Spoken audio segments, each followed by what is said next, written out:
मैं राहुल कुमार, स्वागत है आपको वरण्यम एजुकेशन के इस YouTube चैनल में। और आज के इस वीडियो में हम आपको बताएंगे कि बिहार विधान परिषद का सीपीटी हम कैसे देते हैं।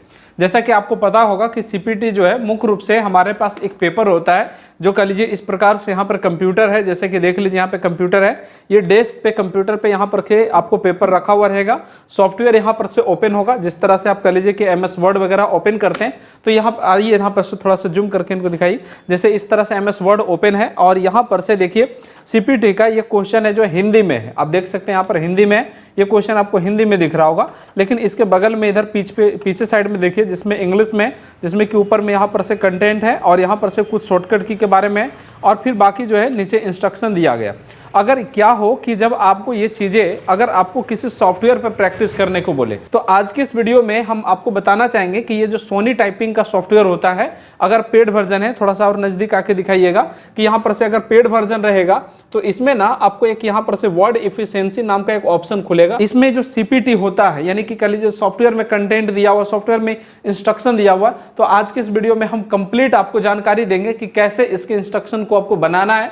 अगर आपके पास इंटरफेस इसके जैसा आया तो आपको कैसे उसे सॉल्व करना है। तो चलिए आज के इस वीडियो में पहले बेसिक से लेकर के आप कंप्लीट समझिए। दूसरी बात यहाँ पर से एक नोटिफिकेशन के तौर पे आप बता देना चाहेंगे कि अगर आप वरण्यम एजुकेशन का ऐप्स पे अगर क्लास ज्वाइन करना चाहते हैं, जैसे कि हम यहाँ पर से आपको दिखाते हैं कि ठीक ना, कि वरण्यम एजुकेशन ऐप्स पे यहाँ पर से क्लासेस भी है, ठीक है ना। तो अगर आपको क्लासेस वरण्यम एजुकेशन के ऐप्स पे करना है तो आप बेहिचक कर सकते हैं, कोई दिक्कत नहीं है, ठीक ना। आप घर में कहीं से भी हैं, ठीक है ना, आप इजीली देखिए। इसके लिए क्या करिएगा, वरण्यम एजुकेशन ऐप्स ऑन कर लीजिएगा। अच्छा, इसमें तो नेट भी नहीं चल रहा, चलिए ठीक है, ऑन कर लिए। यहाँ पे देख लीजिए वरण्यम एजुकेशन ऐप्स है, ठीक है। इसमें स्टोर वाला पे गए, यहाँ पर से देखिए, यहाँ पर से जो कोर्स है खरीदा हुआ है तो विधान परिषद का ही, ठीक है, जिसमें कि कंटेंट दिया हुआ है, इसमें MS वर्ड पढ़ाया हुआ है, ठीक है। आप वीडियोस देख सकते हैं यहाँ पर से। उसके बाद फिर मॉक टेस्ट है, इसका भी देखिएगा PDF भी दिया हुआ है, सब PDF भी है और उसके अलावा इसका वीडियोस भी आपको मिल जाएगा। आप क्लिक करके इसका वीडियो भी आप देख सकते हैं, अलग अलग वीडियो जो भी है सब समझ गए ना। इसके अलावा आपको हिंदी टाइपिंग से रिलेटेड कुछ PDF डाउनलोड करना है तो आप PDF भी डाउनलोड करके इसका स्टडी कर सकते हैं। अब चलिए हम फाइनली ये समझते हैं कि इसमें यानी कि सोनी टाइपिंग पे कैसे हमें इसका क्वेश्चन को सॉल्व करना और कैसे। तो जैसा कि अभी हम आपको बताएं कि हम आपको सोनी टाइपिंग पे आपका सीपीटी का प्रिपरेशन करके दिखा रहे हैं। तो ये इंटरफेस है, इसमें हम सबसे पहले यहाँ पर से कहाँ चले जाएंगे, तो वर्ड एफिशिएंसी पे चले जाएंगे। इस पर क्लिक करेंगे। क्लिक करने के बाद हमारे पास जैसे कि बता रहे थे कि 40 यहाँ पर से टेस्ट है, जो कि आपको बता भी चुके हैं, ठीक है। इसके लिए हमारे पास अभी यहाँ पर टेस्ट 1, टेस्ट 2, टेस्ट 3 इस तरह से करके दिया हुआ। इसमें हिंदी और इंग्लिश बहुत सारे हैं, ठीक है। ज़्यादातर तो इसमें हिंदी है और कुछ इंग्लिश भी है, ठीक है ना। यानी कि 5-7 जो है वो इंग्लिश है और 10-20 के संख्या में ज़्यादातर जो है वो आपको हिंदी में देखने को मिलेगा, ठीक है।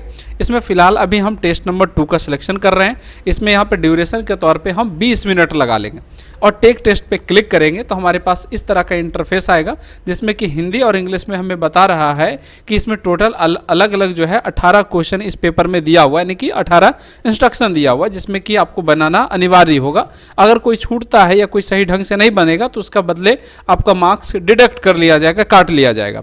इसके अलावा साथ में यहाँ पर से ये भी लिखा है यहाँ पर से पूरे कमांड में, ठीक है ना, कि इसमें पूरे जो है क्वेश्चन है वो 50 मार्क्स का, जैसे कि बिहार विधान परिषद भी जो है वो 50 मार्क्स का। उसी अकॉर्डिंग से हम यहाँ पर से यहाँ पर से टेस्ट सारा चीज़ कर लिए। अब यहाँ पर से हम टेस्ट स्टार्ट कर लेंगे। जब हम टेस्ट स्टार्ट किए तो देख लीजिए कि इस तरह का इंटरफेस है। इस इंटरफेस में ऊपर में होम मेन्यू, फिर इंसर्ट मेन्यू और पेज लेआउट मेन्यू दिया गया। इसी प्रकार अगर पेपर से होता है, यानी कि अगर आपके सामने में यहाँ पे पेपर रखा होता है तो कंप्यूटर में आपको वर्ड को ओपन करना पड़ता कुछ इस प्रकार से, जैसे कि आप कह लीजिए इस प्रकार से देख रहे हैं, ठीक है ना। जब ये वर्ड ओपन होता तो ऊपर में काफ़ी मेन्यू आते हैं, जैसे कि फाइल, होम, इंसर्ट सारा चीज़ आता है। यहाँ पर से काफ़ी ऑप्शन मिलता है। इसमें कंटेंट हम टाइप करते हैं और टाइप करने के बाद जो पेपर में इंस्ट्रक्शन लिखा हुआ होता है उसे हम मतलब कह लीजिए इसमें अप्लाई करते हैं। यहाँ पर बात कुछ अलग है। इसमें हमें सॉफ्टवेयर में ही क्या कर रहा है कि मैटर यहाँ पर से टाइप किया हुआ मिल रहा है। आप यहाँ पर से देख सकते हैं राइट साइड में, जैसे हम स्टार्ट पे क्लिक किए टाइमर चल रहा है, ठीक ना, लेकिन फिर भी हम कर लेंगे, हमको पता है, ठीक है ना। आप देख लीजिए यहाँ पर मैटर टाइप किया हुआ मिल रहा है और लेफ्ट साइड में देखिएगा तो अलग अलग इंस्ट्रक्शन दिया हुआ, जिसमें टोटल 18 इंस्ट्रक्शन है, ठीक है। दूसरी बात, यहाँ पर से जो ऑप्शन है इसको समझना बेहद ज़्यादा जरूरी होता है, सिंबल को पहचानना जरूरी होता है, क्योंकि क्वेश्चन में आपको ये सब के अगर नॉलेज नहीं रहेगा तो फिर कहीं ना कहीं दिक्कत होगा। यहाँ पर जैसे आप कंप्लीट करेंगे तो फिर सबमिट का भी ऑप्शन आपको मिल जाएगा। तो चलिए आज की क्लास में हम इसे बेसिक से समझते हैं कहाँ पर क्या अप्लाई करना है। सबसे पहले आप यहाँ पर से इंस्ट्रक्शन में देखिए लिख रहा है apply superscript effect to the, ठीक ना, to the word full, FULL, यानी कि इस पूरे डॉक्यूमेंट में आप फुल नाम का शब्द को ढूंढिए और उसको सुपरस्क्रिप्ट अप्लाई कीजिए। सुपरस्क्रिप्ट बहुत बड़ी चीज़ नहीं है। होम मेन्यू के अगर फॉर्मेटिंग ग्रुप में देखेंगे, फॉन्ट ग्रुप में अगर देखें तो बोल्ड, इटैलिक, अंडरलाइन, सबस्क्रिप्ट यहाँ पर से, सुपरस्क्रिप्ट यहाँ पर से देखने को मिल जाएगा। लेकिन इसमें पूरे डॉक्यूमेंट में से हमें फुल शब्द को कहाँ मिलेगा, इसको लेकर के आपको ढूंढना ये थोड़ा सा चैलेंजिंग हो जाता है। तो इसके लिए क्या करेंगे कि इस इंटरफेस में ये जो छोटा सा आपको दिख रहा है यहाँ पे, तो यहाँ पर फाइंड टेक्स्ट दिख रहा होगा, इसके बगल में उसी के जैसा है जिसका नाम है रिप्लेस टेक्स्ट, ठीक है। तो हम फाइंड टेक्स्ट पे क्लिक किए और एक इस तरह का इंटरफेस ओपन होगा। आप देख लीजिए इस तरह, जिसमें एक में फाइंड दिया हुआ, दूसरे में रिप्लेस दिया हुआ। हम फिलहाल फाइंड वाला पे क्लिक करेंगे और जो भी शब्द को ढूंढना चाहते हैं हम यहाँ पर से वो शब्द को टाइप कर लेंगे। तो आप देख लीजिए यहाँ पे फुल टाइप कर लेंगे और यहाँ पर से बता देना चाहेंगे कि ये जो इंस्ट्रक्शन है ये टोटल 5 मार्क्स का है। तो हम यहाँ पर से फाइंड नेक्स्ट करें। एक चीज़ आप यहाँ पर से ध्यान दीजिएगा, कभी भी जब भी कोई वर्ड टाइप कीजिएगा तो स्क्रॉल करके सबसे ऊपर में कर्सर ले चल जाइएगा। अच्छा, स्क्रॉल करने के लिए, ऊपर नीचे करने के लिए माउस में ना बीच में घूमने वाला बटन होता है, उससे स्क्रॉल बटन कहते हैं। अगर वो नहीं रहे तो कीबोर्ड से मतलब अप एरो और डाउन एरो से भी आप ऊपर नीचे कर सकते हैं। तो कभी भी कर्सर एकदम ऊपर रखिए और फाइंड नेक्स्ट पे क्लिक करिएगा तो देखिएगा यहाँ पर से बता रहा है कि भाई देखिए यहाँ पर से वर्ड फुल आया। अब ऊपर में गए, यहाँ पर से सुपरस्क्रिप्ट दिख रहा है, इस पर क्लिक कर दिए, ठीक है ना। फिर फाइंड नेक्स्ट किए, फिर यहाँ पर से सुपरस्क्रिप्ट पे क्लिक कर दिए, फिर फाइंड नेक्स्ट किए और फिर से हम यहाँ पर सुपरस्क्रिप्ट पे क्लिक कर दिए, 3 जगह हो गया। फिर यहाँ पर से आगे किए तो एक और मिला, तो यानी कि 4 जगह हो गया। और फिर फाइंड नेक्स्ट किए तो अब नहीं आ रहा है, तो इसको फिर यहाँ से कैंसिल कर देंगे। यानी कि 4 जगह पर क्या है कि हम सुपरस्क्रिप्ट कर दिए, ठीक ना। दूसरा नंबर इंस्ट्रक्शन देखिए, तो एक चीज़ और आपको बताते हैं कि अगर 4 जगह वर्ड में यहाँ पर से सुपरस्क्रिप्ट करने को बोला गया और मान लिया जाए कि 4 जगह के जगह पर 3 जगह की और 1 जगह गलती से आपसे छूट गया, तो बदले में किसी का भी मार्क्स नहीं मिलेगा, ना पूरा का पूरा मार्क्स डिडक्ट कर लिया जाता है, यानी कि नहीं देगा, ठीक ना। ऐसा नहीं है कि हाँ 4 जगह बोला 2 जगह कर लिए तो आधा दे देगा, ऐसा कुछ नहीं है, ठीक ना। इस तरह समझिए। दूसरा यहाँ पर से क्वेश्चन में लिखा है कि change the text colour of the first paragraph, यानी कि पहला पैराग्राफ जो है उसका कलर चेंज कीजिए। और क्या लिखा है कि other than the default text colour, जो पहले से डिफॉल्ट में मतलब पहले से सेट है उसके आधार पे आप कोई दूसरा करिए। तो आप किसी भी वर्ड पर यहाँ पर से इसको सेलेक्ट करने का तरीका क्या है कि नॉर्मली तो हम इस प्रकार से सेलेक्ट करते हैं वर्ड को, ठीक है ना। ये इसका सबसे आसान तरीका क्या है कि किसी भी वर्ड पर ट्रिपल क्लिक करिए तो पूरा पैराग्राफ सेलेक्ट हो जाएगा। यानी कि ट्रिपल क्लिक करने से क्या होता है तो पैराग्राफ सेलेक्ट होता है और डबल क्लिक करने से क्या होता है तो वर्ड सेलेक्ट होता है। हम ट्रिपल क्लिक किए, ऊपर में यहाँ पर देखिए फॉन्ट का ऑप्शन है, इस पर क्लिक करेंगे और आपको जो भी फॉन्ट बोलेगा आप उस पर क्लिक कर लीजिए, सॉरी कलर बोलेगा कर लिए। हालांकि इसमें कलर का नाम तो चर्चा नहीं किया है, लेकिन हाँ फिलहाल अभी यहाँ पर से लिखा है कोई भी कलर, तो हम रेड कर दिए। अगर इसके अलावा ब्लू, ग्रीन कुछ भी कर देते तो इसका आंसर सही ही होता। नेक्स्ट यहाँ पे लिखा है कि मेक द 4th पैराग्राफ, यानी कि चौथा पैराग्राफ, ठीक ना। Make the 4th paragraph of this document italic, यानी कि जो 1, 2, 3, ठीक है ना, उसके बाद फिर ये 4, ये चौथा नंबर है। इसी को भी आपको पूरा इसमें जितने भी वर्ड है लिखा हुआ चौथा नंबर में उसको सभी को इटैलिक करना है। तो आपको 4 नंबर जो पैराग्राफ है इसको पहले अच्छे से सेलेक्ट कर लीजिए। सेलेक्ट करने के बाद ऊपर में देखिएगा यहाँ पर आई वाला जो ऑप्शन है इस पर क्लिक कर दीजिएगा तो सभी टेक्स्ट इटैलिक हो जाएंगे। यानी कि 3 नंबर भी इंस्ट्रक्शन हम अप्लाई कर लिए। 3 नंबर इंस्ट्रक्शन 2.5 नंबर का था और ऊपर वाला 2 नंबर इंस्ट्रक्शन भी 2.5 नंबर का, लेकिन पहला इंस्ट्रक्शन 5 नंबर का था।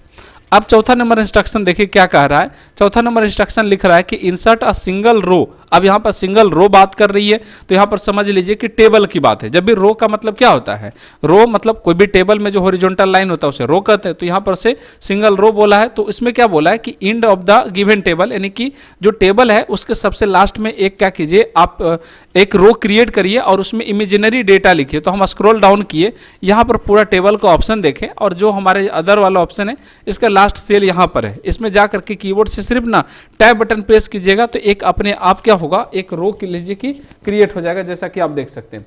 अब हम इसमें कुछ भी लिख दिए, जैसे हम कंप्यूटर लिख दिया यहाँ पर से, मान लिया कुछ भी इमेजिनरी डेटा जो है यहाँ पर से बोला गया तो हम यहाँ पर कुछ भी टाइप कर दिए और फिर इसका आंसर हो गया। तो 4 नंबर का भी हो गया। 5वां नंबर में लिखा है कि मेक 6th रो मतलब text bold in the given table, यानी कि इस टेबल में देखिएगा तो सबसे पहले एनुअल मेंबरशिप है, दूसरा यहाँ पर फोन है, तीसरा में कॉर्पोरेट है, चौथा में यहाँ पर से मतलब रेफरल है, ठीक है। उसी तरह से यहाँ पर से 5वां और 6ठा में अदर लिखा हुआ। तो इसी का सभी वर्ड को इस प्रकार से क्या करेंगे, सेलेक्ट करेंगे। और सेलेक्ट करने का दूसरा तरीका इसका यह भी है कि भाई आपका जैसे कंटेंट है ना, तो पहले कर्सर को क्या कीजिए, शुरू में यहाँ पर रख लीजिए, शिफ्ट बटन के साथ लास्ट में क्लिक करिए तो पूरा कंटेंट सेलेक्ट हो जाएगा। इसमें बोल्ड बोला है तो ऊपर में बी वाला जो ऑप्शन है इस पे बोल्ड पे क्लिक कर सकते हैं, या फिर आप कंट्रोल के साथ बी भी प्रेस कर सकते हैं। बात क्या होगा, सेम होगा और मार्क्स उसका मिलेगा भी, ठीक, यानी कि शॉर्टकट की का भी यूज कर सकते हैं। 5वां नंबर यहाँ पर से 5वां नंबर में कंप्लीट हो गया। 6ठा नंबर इंस्ट्रक्शन लिख रहा है कि सेट द टेक्स्ट अलाइनमेंट, ठीक ना, क्या लिखा है, set the text alignment centre, ठीक ना, टू मतलब यहाँ पर से टू क्या लिखा है, to given colour 4th row, ठीक ना, ऑल कॉलम। और यहाँ पर से जो भी डेटा है आप समझ लीजिएगा, इसमें क्या करना है कि जो मतलब सेंटर अलाइनमेंट अप्लाई करना है 4था नंबर रो में, ठीक ना। तो यहाँ पर से 1 2 3, ठीक ना, और 4 नंबर रो ये है। तो हम इसको पूरे डेटा को पहले इस तरह से हम सेलेक्ट किए, और सेलेक्ट करने के बाद हम क्या करेंगे, तो यहाँ पर से हम क्या करेंगे कि यहाँ पर सेंटर अलाइनमेंट वाला पे अप्लाई कर देंगे। तो देखिएगा सेंटर अलाइनमेंट हो गया, ठीक ना, समझ में आया बात कि नहीं, मतलब जैसे बोला जाएगा उस तरह से करना है। तो 6ठा नंबर भी हम अप्लाई कर लिए। 7वां नंबर में लिखा है कि change the 4th list item text to Gandhi, मतलब गांधी टू यहाँ पर से क्या करना है, पटेल करना है, सॉरी, ठीक ना, यहाँ पे लिखा है change the 4th list item text from Gandhi to Patel, मतलब जहां पर गांधी लिखा हुआ उस जगह पर पटेल करना है। तो जब भी फाइंड की बात आए ना तो कर्सर हमेशा ऊपर कर लीजिए। अच्छा, आपको कैसे पता है कि गांधी कहाँ लिखा हुआ, पटेल उसको करना है, तो इसके लिए इसी के बगल में देखिएगा फाइंड के बगल में रिप्लेस का ऑप्शन है, तो आप रिप्लेस वाला पे क्लिक करिएगा। और फाइंड व्हाट में आपको क्या देना है, तो गांधी देना है, ठीक ना, क्या देना है, गांधी देना है। और कैसे रिप्लेस करना है भाई, तो पटेल से। तो आप पटेल में यहाँ पर से क्या करिएगा कि पटेल में पहले पी कैपिटल दिए, इस तरह से पटेल लिख दिए, ठीक है ना। और यहाँ पर से पहले ना देखिएगा फाइंड नेक्स्ट करेंगे तो यहाँ पर बता रहा है कि यहाँ देखिए भाई गांधी है, तो यहाँ पर रिप्लेस ऑप्शन पे क्लिक कर देंगे तो ये रिप्लेस हो जाएगा। फिर फाइंड नेक्स्ट करेंगे तो देख रहे हैं आप कोई नहीं है, तो बस इसे कैंसिल कर दिए, ठीक है ना। तो 7वां नंबर में इंस्ट्रक्शन क्या हो चुका है, अप्लाई हो गया। 8वां नंबर इंस्ट्रक्शन बोला है set this document page margin to moderate. ये चीज़ें हम अगर एमएस वर्ड भी चलाते थे ना तो इसमें पेज लेआउट पे जा करके यहाँ पर से मार्जिन हो गया, ओरिएंटेशन हो गया, साइज हो गया, ये सब चीज़ें सेट करते थे। उसी तरह से सॉफ्टवेयर में भी है कि ऊपर में देखिए पेज लेआउट नाम का ऑप्शन, इस पर क्लिक करेंगे, मार्जिन वाला ऑप्शन पे गए और इसमें क्या बोला करने के लिए, मॉडरेट बोला, तो यहाँ पर से क्या करेंगे, मॉडरेट कर देंगे। यहाँ पर से देख सकते हैं मार्जिन क्या लिखा है, तो मॉडरेट लिखा है। अब मार्जिन क्या होता है, पेज के चारों तरफ जो चौथाई जगह छोड़ा हुआ होता है ना प्रिंट करते समय, उसी को मार्जिन कहते हैं। तो ये चीजें हमें यहाँ पे क्या करना है, सेट करना है। अब दूसरी बात यहाँ पर समझिएगा 9 नंबर इंस्ट्रक्शन लिख रहा है कि make the second paragraph of this document, पूरे डॉक्यूमेंट में सेकेंड पैराग्राफ के वर्ड को अंडरलाइन करना है, ठीक ना।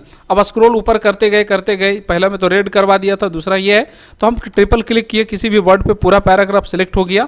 और इसमें क्या बोला है, तो अंडरलाइन करने के लिए होम मेन्यू पे गए तो बोल्ड इटैलिक यू वाला जो ऑप्शन देख रहे हैं अंडरलाइन है, तो इस पर क्लिक कर दिया तो सभी वर्ड अंडरलाइन हो गया। या फिर हम कंट्रोल+U भी प्रेस कर सकते थे, ठीक ना। उसके बाद फिर 10 नंबर इंस्ट्रक्शन लिखा है कि apply line spacing 1.5 on the first paragraph पे कर्सर क्लिक किए, होम मेन्यू में पैराग्राफ ग्रुप में जाएंगे तो यहाँ पर से देखिएगा लाइन स्पेसिंग होता है जिसमें कि 1.0, 1.15, 1.5, 2.0, 2.5 और 3.0 ये चीज़ें एमएस वर्ड में भी पैराग्राफ में था। आप ये सब चीज़ें भी पढ़े होंगे, यहाँ पर से इजिली लाइन स्पेसिंग वगैरह ये ऑप्शन दिया हुआ था, ठीक ना। वही चीज़ को लेकर के इसमें भी दिया गया, तो इसमें कितना बोला है करने के लिए, तो 1.5। इसके लिए सेलेक्ट करने की जरूरत नहीं है, अगर कर लेते तो बेहतर है, ठीक है। आप इस पे क्लिक किए 1.5 यानी कि 1.5 पे क्लिक कर दिए तो इस तरह से गैपिंग आ गया, ठीक है ना। नेक्स्ट पढ़ें तो 11 नंबर इंस्ट्रक्शन है, इसमें लिखा है कि सेट फॉन्ट साइज ऑफ मतलब 5th पैराग्राफ टू 24, ठीक ना। जैसे पहला में ये, दूसरा में ये हो गया, ठीक ना, तीसरा में ये लिखा हुआ, चौथा में ये लिखा हुआ, 5वां नंबर ये, इसको ट्रिपल क्लिक करके पूरा पैराग्राफ सेलेक्ट किए और वहाँ पर मैं देखिए यहाँ पर से फॉन्ट साइज सेट होता है तो इसका एरो बटन पे मतलब जो क्लिक करके भी हम यहाँ पर से स्क्रॉल डाउन करके 24 कर दिए तो इससे भी हो गया, या फिर डायरेक्ट हम वहाँ पे लिख भी सकते थे, ठीक ना। नेक्स्ट और आगे बढ़ें तो इसमें यहाँ पर से अगला जो इंस्ट्रक्शन है यहाँ पर से 14 नंबर है, इसमें 14 नंबर इंस्ट्रक्शन कह रहा है कि मेक सेकेंड रो, मतलब second row text abstract through in the given table, apply this effect to this all मतलब कॉलम, ठीक ना। अब यहाँ पर से पूरा यहाँ पर से गए और यहाँ पर से बोला है कि मेक दिस सेकेंड रो की बात करें तो यहाँ पर से देखिएगा ये डेटा लिखा हुआ, तो इसमें फ़ोन से लेकर के यहाँ तक पूरे डेटा को सेलेक्ट किए और इसमें बोला स्ट्राइक थ्रू करने के लिए, तो आपको यहाँ पर से बोल्ड इटैलिक अंडरलाइन, इसी के बगल में ABC वाला जो ऑप्शन है इसी को क्या कहते हैं, स्ट्राइक थ्रू कहते हैं। इस पर क्लिक करेंगे, देखिएगा इस तरह से स्ट्राइक थ्रू हो गया। अगर अच्छा डबल स्ट्राइक थ्रू आता तो यहाँ पे एक छोटा सा ऑप्शन दिखेगा, इस पर क्लिक करके पूरा फॉन्ट का ऑप्शन ला सकते हैं, जिसमें नीचे में डबल स्ट्राइक थ्रू हो गया, सुपर स्क्रिप्ट हो गया, स्मॉल कैप्स हो गया, ऑल कैप्स हो गया, सारा चीज़ आपको देखने को मिल जाएगा। अंडरलाइन के भी प्रकार यहाँ पर से मिल जाएगा देखने को, ठीक है। तो खैर अभी फिलहाल तो यही है, तो हम यहाँ पर से स्ट्राइक थ्रू कर दिए। 15 नंबर इंस्ट्रक्शन लिख रहा है कि set the font size 11 it table cell, मतलब यहाँ पर से 11 फॉन्ट साइज करना है। इसमें क्या बोला है कि फर्स्ट रो एंड कर लीजिए कि फर्स्ट कॉलम, ठीक ना। इसमें यहाँ पर से फर्स्ट रो और फर्स्ट कॉलम बोला है, तो इसके लिए हमें क्या करना होगा, तो इसके लिए हमें सिंपल क्या करना होगा, तो इसमें एक चीज़ को समझ लेंगे कि यहाँ पर से क्या बोला है कि set font size of 11 to table वहाँ पर से फर्स्ट रो और फर्स्ट कॉलम, ठीक है। तो फर्स्ट रो और फर्स्ट कॉलम के लिए हमें ये जो एनुअल मेंबरशिप लिखा है उसको सेलेक्ट कर लेंगे, ऊपर में फॉन्ट साइज पे गए और यहाँ पर से फॉन्ट साइज कितना कर देंगे, तो 11 कर देंगे, ठीक ना। 11 ही बोला है ना, तो यही कर देंगे। ये फर्स्ट रो भी है और फर्स्ट कॉलम भी है, तो दोनों चीज़ें यहाँ से क्या कर देंगे, हम सेट कर देंगे, ठीक ना। अच्छा एक चीज़ और यहाँ पर से जो ये सेंटर किए थे, इसको अलावा ये इसको भी सेंटर करना था, वो हम लास्ट में इसको मिला लेंगे एक बार, ठीक ना। उसके बाद फिर 16 नंबर इंस्ट्रक्शन लिख रहा है apply strike through effect to the third paragraph, मतलब कह लीजिए इन दिस डॉक्यूमेंट, और यहाँ पर से ऊपर चले जाएंगे, ठीक ना। और यहाँ पे देखिए पहला 1 था, फिर यहाँ पे 2, फिर यहाँ पर 3, ठीक ना, फिर ये 3 है, तो इस पर हम पूरा वर्ड को ट्रिपल क्लिक कर से सेलेक्ट कर लिए और स्ट्राइक थ्रू बोला है तो ABC वाला पे क्लिक कर देंगे तो क्या हो जाएगा, ये स्ट्राइक थ्रू हो जाएगा, ठीक ना। इसके अलावा फिर 17 नंबर इंस्ट्रक्शन लिखा है कि set this document page to letter small. अब इसके लिए भी पेज लेआउट वाला ऑप्शन पे क्लिक किए, साइज वाला पे क्लिक करेंगे और यहाँ पर से लेटर स्मॉल नाम का ऑप्शन पे क्लिक कर देंगे, ठीक ना, तो उससे सेट हो जाएगा। इसके अलावा लास्ट नंबर इंस्ट्रक्शन लिख रखा है अप्लाइज अंडरलाइन मतलब effect to the word Excel, यानी कि पूरे डॉक्यूमेंट में एक्सेल शब्द को ढूंढिए। इसके लिए भी होम मेन्यू पे जगह है और यहाँ पर से फाइंड वाला ऑप्शन पे क्लिक करेंगे और इसमें सर्च करेंगे एक्सेल, ठीक ना। क्या लिखेंगे, एक्सेल, यहाँ पर से लिख रहे हैं EXCEL, ठीक ना, एक्सेल लिखे और फाइंड नेक्स्ट किए तो यहाँ पर से देखिए बता रहा है ये वर्ड, ठीक है ना। इसमें क्या करना है, अंडरलाइन बोला, तो आप क्या कीजिए यू वाला पे क्लिक कर दिया, अंडरलाइन हो गया। फिर फाइंड नेक्स्ट किए, फिर यहाँ पर से यू कर दिए, 2 जगह हो गया। फिर तीसरे बार क्लिक किए, फिर यहाँ पर से अंडरलाइन वाला पे यू वाला पे क्लिक कर दिए। फिर चौथी बार क्लिक किए, फिर ऊपर में अंडरलाइन कर दिए। फिर 5वीं बार किए तो 5वीं बार में नहीं आ रहा। अच्छा ये जो आपको बोल रहे थे ना, यहाँ पर से ये जो मतलब ये जो लिख रखा था कि आपको इसमें क्या करना है, सेंटर करना है, इसके साथ साथ ना ये लास्ट कॉलम को भी लिखा था, तो उसको लेकर के हम इसको थोड़ा सा सही कर लेते हैं। कितना नंबर इंस्ट्रक्शन था, तो इंस्ट्रक्शन नंबर ये है शायद ये नंबर, ठीक ना, हाँ 4 नंबर है ना, ये 6ठा नंबर इंस्ट्रक्शन लिख रखा है कि set the text alignment centre to the given table, ठीक ना, 4th रो, ठीक ना, ऑल द कॉलम, ठीक ना। यहाँ पर से दिस विथ यहाँ पर से चीज़ें लिखा है, तो आपको यहाँ पर से लिखा क्या, हाँ यही तो है, ठीक है। एक सेकेंड, यहाँ पर से चीज़ें सब सही है, हाँ तब तो सही है। लगता है कि इसमें मार्क्स कटेगा, मेरा यहाँ पर से लग रहा है कि ये 2.5 मार्क्स कट जाएगा, ठीक ना। इसमें थोड़ा सा कन्फ्यूज़न चीज़ें आ रहा है, ठीक है ना। यहाँ पर ऐसे लिखा है कि set the text alignment centre to the given table 4th row, ठीक है ना, जिसमें कि हम यहाँ पर से सेंटर अलाइनमेंट कर दिए। ऑल द कॉलम, ठीक है, मतलब जितने भी कॉलम है सभी, ठीक ना, विथ दिस रो, ठीक है, आर टू बी सेंटर, ठीक है, तो रो ही तो है, सही है। चलिए इसमें सही है, मतलब हमको लगा कि इसमें थोड़ा सा कन्फ्यूज़न है, एक बार मिला लिए, ठीक ना। हाँ ये वाला देखिए, यहाँ पर से क्या लिखा है, ठीक है, यहाँ पर से अच्छे से पढ़िए, ये 12 नंबर इंस्ट्रक्शन सॉरी बोल रहे थे, ठीक ना, इसी में कन्फ्यूज़न हमको हुआ था। Set the text alignment centre of the table, ठीक ना, at the 3rd row and 5th column, 3rd row यानी कि कह लीजिए ये वाला कॉर्पोरेट जो है, ठीक ना, तो इसको हम सेलेक्ट किए यहाँ से लेकर के यहाँ तक, ठीक है ना। इसमें ये बोला था सेंटर करने के लिए, तो हम इसको सेंटर कर लिए, ठीक है ना। और इसके अलावा ऊपर से लेकर के इसे नीचे तक भी क्या करना है, इसे सेंटर कर लेना है, क्योंकि 5वां नंबर यहाँ पर से कॉलम बोला है, तो हम यहाँ तक सेलेक्ट किए और यहाँ पर से इसे भी सेंटर कर लिए, ठीक ना। तो यहाँ पर से 3रा रो और 5वां कॉलम हो गया। और फाइनली जब ये सारा चीज़ हो गया उसके बाद हम यहाँ से क्या करेंगे, सबमिट करेंगे। यही चीज़ समझिए, जब MS वर्ड ओपन रहेगा तो फाइल मेन्यू पे जा करके आपको क्वेश्चन को सेव करना होगा, एग्जाम में सेव करने की बात की जाएगी। लेकिन एग्ज़ाम में यहाँ पे सॉफ्टवेयर ऑन है तो आपको इसमें सबमिट करना पड़ेगा, और सबमिट करने के बाद बोल ही रहे थे कि कोई ना कोई मार्क्स कटेगा। यहाँ पर से एक चीज़ें हम मतलब बताने के क्रम में कुछ पॉइंट छूट गया था, तो देख सकते हैं कि टोटल ये 50 मार्क्स का था, जिसमें कि 47.5 मार्क्स दिया है, इसमें 95% एक्यूरेसी के साथ स्कोर किया है। अब पता नहीं कितना नंबर इंस्ट्रक्शन जो है जो कि नहीं दिया उसका मार्क्स, वो भी हम यहाँ पर पता चल जाएगा। 13 नंबर इंस्ट्रक्शन जो है उसको यहाँ पर से अप्लाई ही नहीं कर पाए थे, तो इसीलिए इसका मार्क्स काट लिया गया, ठीक ना। तो इसी तरह से चलिए एक सीखने लायक भी बात है कि अगर कोई इंस्ट्रक्शन आप छोड़ते हैं तो बदले में उसका मार्क्स आपको नहीं मिलेगा। तो हम कथित तौर पे ऐसे समझ सकते हैं कि हमारे सीपीटी के एग्ज़ाम मुख्य रूप से 2 प्रकार के होते हैं, एक एमएस वर्ड ऑन करके, और दूसरा यह होता है कि आपको मान लिया कोई सॉफ्टवेयर है, जैसे सोनी जैसा यहाँ पर से दिखा है, इसमें ओपन करिए और इसमें आप फिर टेस्ट दीजिए। इसी के जैसे इसमें हिंदी का भी होता है, तो आप हिंदी का भी सिलेक्शन करके आप हिंदी का भी टेस्ट इसमें दे सकते हैं। अगर आप लोग का डिमांड रहेगा, अगर आप कमेंट करते हैं ज़्यादा से ज़्यादा लोग, तो हम हिंदी पर भी एक बना करके दिखा देंगे कि किस तरह से हिंदी के क्वेश्चन बनाए जाते हैं। मिलेंगे अगले वीडियो में, तब तक के लिए कोई कन्फ्यूजन रह गया हो, कोई दिक्कत हुआ हो, तो आप हमें कमेंट बॉक्स में कमेंट करके बता दीजिए।